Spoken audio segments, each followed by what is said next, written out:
Қалайсың Гүлжан, қалай жағдай? Bir түспеш алам да кетем. Жоқ, тосылып кетті.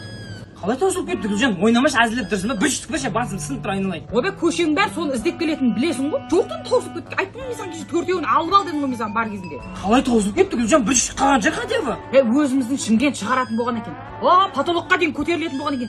Барлық келіншек іздеп келеді ғой, сен білесің ғой, таласып қалдыңдар ғой өткенде де кіммен, несібелмен. Мә, осы көшеде қарызыңды уақытылы қайтарады ме дедімше, мә келесі жол амайым да амаяқ та қояны. Bir түспе екі түспе береміз, қой давай айналайын. Ойнамай жатыр мен. Міне. Екеуін ақ қойдым, 500 ақ қойдым я. Гүлжан, одан кейін бүйтіп әзілдемеңдерші. Бала-шаға көп екен білесіңдер ғой да, келесі жол қабымен алып қойыңдаршы мақыма. Давай. Содан кейін сендер де кемелден аңдар мақыма. You